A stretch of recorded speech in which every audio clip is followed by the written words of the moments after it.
Halo, selamat pagi, damai sejahtera teman-teman. Salam, assalamualaikum warahmatullahi wabarakatuh. Namo Buddhaya, salam kebajikan.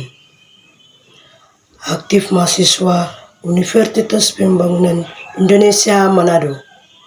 Perkenalkan, aku Min Tenoye, NIM 2214 20 04.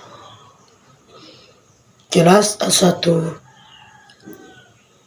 jurusan Ilmu Keperawatan, Fakultas Keperawatan, semester 2, mata kuliah Ilmu Dasar Keperawatan, dosen pengampu Dra Wiwit C. Haryanto, Escape Nurse MMR. Dalam video hari ini dibuat proyek penggunaan obat-obatan dengan eswadikasi yang dilakukan oleh masyarakat secara tidak dapat dengan tidak disertai informasi yang memadai dapat menyebabkan tujuan mengobati tidak tercapai. Hendaknya biak dalam penggunaan obat. Upaya yang dapat dilakukan yaitu dengan menanyakan 50 kepada apoteker. Pertama, obat ini apa nama dan kandungannya? Kedua, obat ini apa khasiatnya? Ketiga, obat ini beberapa dosisnya? Keempat, obat ini bagaimana cara pakainya? Kelima, obat ini apa efek sampingnya? Bagaimana mencegah munculnya efek samping obat?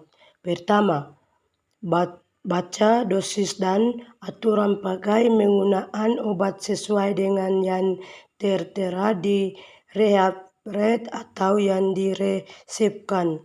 Kedua, pergunakan obat sesuai indikasi yang jelas dan tepat sesuai yang tertera di recept atau yang diresepkan dokter. Ketiga, berikan perhatian khusus terhadap penggunaan dan dosis obat pada bayi, pasien usia lanjut, dan pasien dengan penyakit hati atau ginjal. Keempat, perhatikan dan catat riwayat energi akibat penggunaan obat.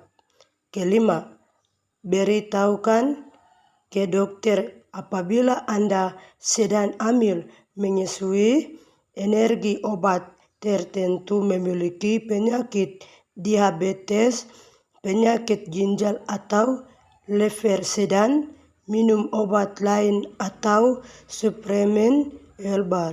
Faktor obat yaitu sifat dan potensi obat untuk menimbulkan efek samping seperti pemilihan obat, jangka waktu penggunaan obat, dan adanya interaksi antara obat.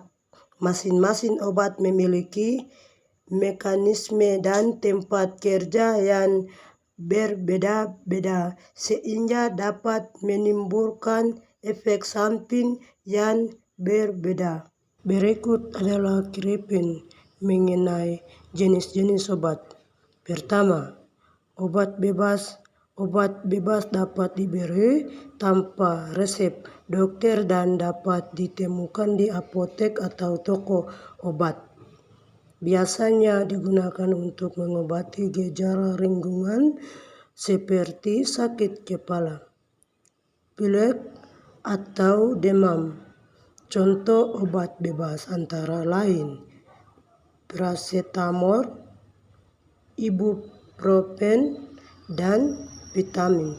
Yang kedua, obat bebas terbatas. Obat bebas terbatas membutuhkan resep dari apoteker untuk memberinya.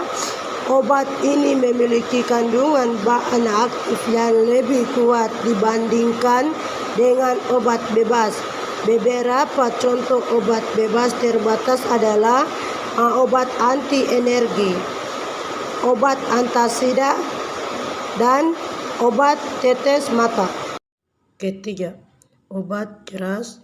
Obat keras hanya dapat diperoleh dengan resep dokter dan harus dibeli di apotek yang memiliki izin khusus.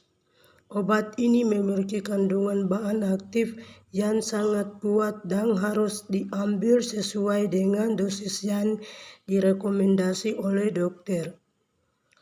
Contoh obat keras antara lain obat tidur, obat menghilang rasa sakit yang kuat, dan obat kemoterapi.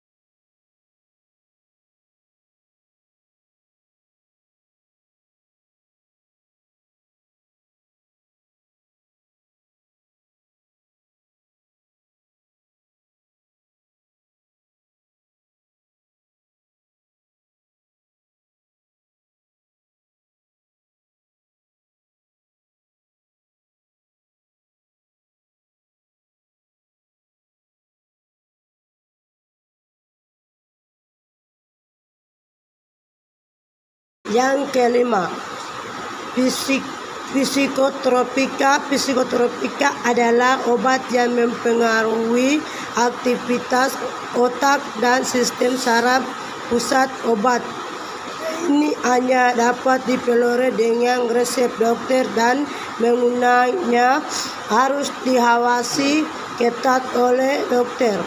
Beberapa contoh psikotropika adalah obat antidepresan, obat penenang, dan obat antipsikotik. Yang keenam, obat paten. Obat paten atau obat mer adalah obat yang telah dikembangkan dan dipatenkan oleh perusahaan informasi. Biasanya obat paten lebih mahal daripada obat generik karena perusahaan informasi harus membayar biaya riset dan mengembangkan obat.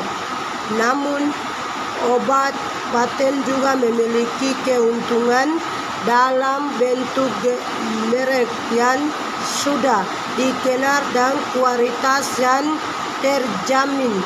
Terima kasih.